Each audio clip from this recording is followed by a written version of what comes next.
marking, and self-decoration. 32,000 years after the Big Brain Bang, our genetic reorganization occurred.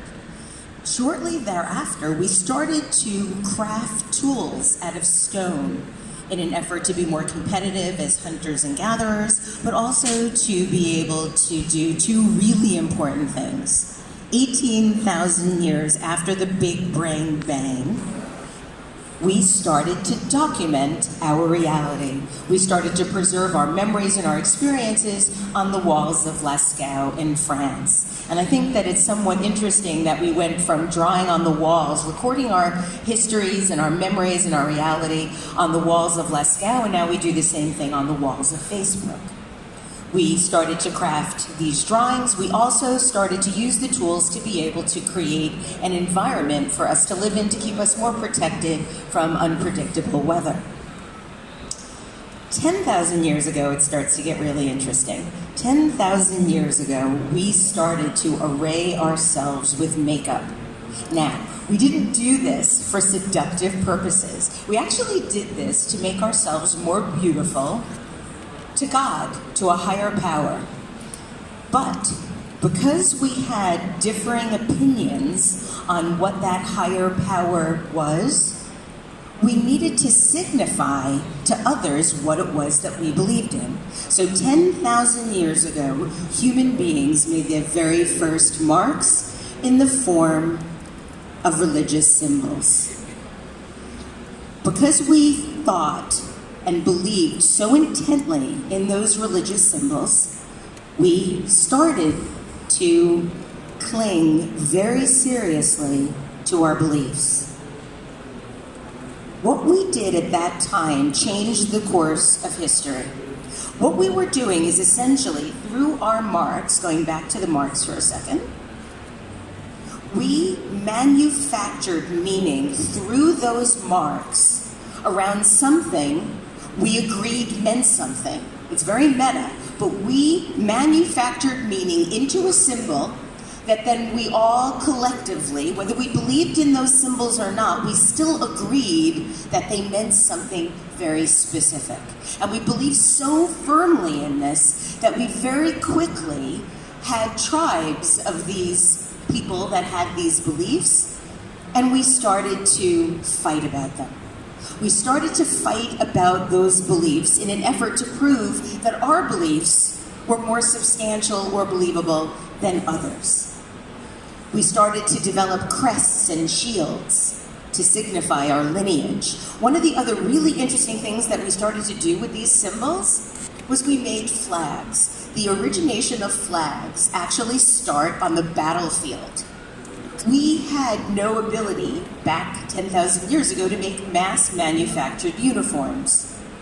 So we needed something to signify, because we couldn't just tell by looking at each other, we needed something to signify whether we were friend or foe, and the first flags were used on the battlefield until we were able to mass-manufacture uniforms. But the word brand itself is first seen in the 1010 Anglo-Saxon poem Beowulf, and it literally means to mark or to destroy by fire. That was then appropriated by cattle ranchers who used that form of marking with fire, to mark their cattle in the form of declaring ownership. Brands became legally recognized on January 1st, 1876 with the advent of the U.S. Trademarks Registration Act. The very first brand that was trademarked in the United States is, I think, a really interesting one in terms of what it means about our species, or at least what it means about the American species. The first brand was an alcoholic beverage, and it wasn't even American. It was Bass Ale from the UK. Here I'm going to show you what I consider to be the very first form of product placement, the Edward Manet painting, 1888. And you can see in your left corner the Bass Ale logo, which is still the same today. So what happened since then? After the advent of the Trademarks Registration Act, we started to see, it was sort of like the dot-com boom of the 1990s. Everybody started making brands. Everybody wanted to bring things to the marketplace. The inventors were bringing brands to the marketplace that essentially showcased the values that they had about their own states of being, their own beliefs, and we saw brands that were pretty functional. Even Coca-Cola was originally created so that before refrigerators were lighted, you could wake up in the middle of the night, have a craving for a Coke, open the door, and be able to feel for the brand. There were a lot of anthropomorphized brands. After that, we saw a lot of characters. One of the interesting things about Pepsi-Cola, the reason that Pepsi-Cola is allowed to be called Pepsi-Cola, is because Coca-Cola, when they trademarked their brand, didn't trademark the cola part. They only trademarked the Coca part. So we start to see the anthropomorphization. This is when brands have a much more emotional context via the use of either real or mostly fake characters. So we have things like Snap, Crackle, and Pop, where you can project into those characters a sense of consumer relationship. People believe that Betty Crocker was so real, she isn't and never was, that there was a man that actually called General Mills to ask for her hand in marriage. I actually consider this to be the first case of brand stalking. The 60s bring us into a time of real cultural change, and we're in the middle at this point of one of the biggest cultural shifts where logos and brand names actually can signify something about who you are. So if I'm wearing a pair of Levi's, I want that to mean something about me that you will agree upon. Again, manufactured meaning that we all agree means something. When I was in 7th grade in junior high school, I wanted to be cool, and I thought that I'd be cooler if I had a pair of Levi's. My mother was a seamstress. We didn't have a lot of money, so her position to me was that she would sew a little red tag on the back of an existing pair of dungarees that I owned, not realizing that that would actually be worse than not having a real pair of Levi's. She ultimately relented and got me a pair. They were lime green, corduroy, bell-bottom Levi's, but I didn't care. My reign of logo worship had begun. But the brands at the time of this is when brands could signify cachet.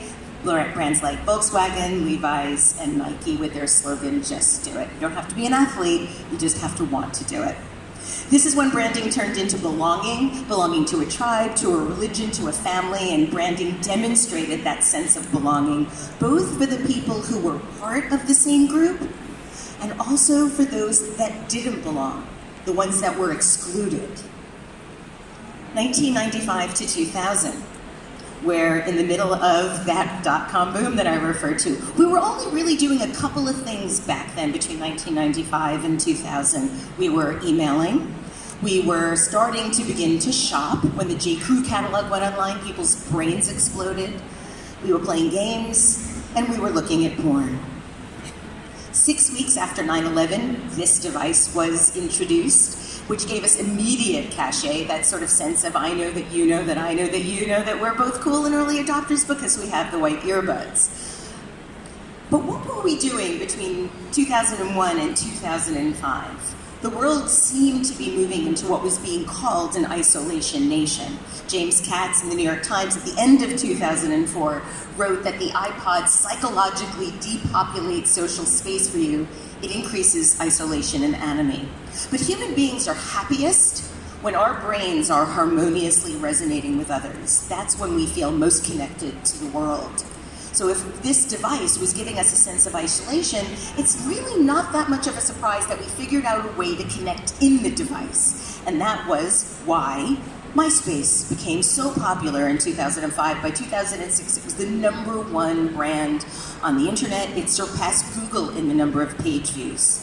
So we didn't fall in love with the devices. People talk about how we're addicted to the devices. I actually don't think we're addicted to the devices. I actually think that we're addicted to the feeling that we get through the devices. We've fallen in love with the feeling of connection that we experience through the technology, through the devices, and that's what we keep wanting more and more of. And these connections have upended branding as we know it. For the last 10,000 years, I just showed you how over the last 10,000 years, after the creation, the manufacture of our symbols, our religious symbols, brands were owned by the corporation and pushed down to the consumer. They own the brand, the P&L, the responsibility to share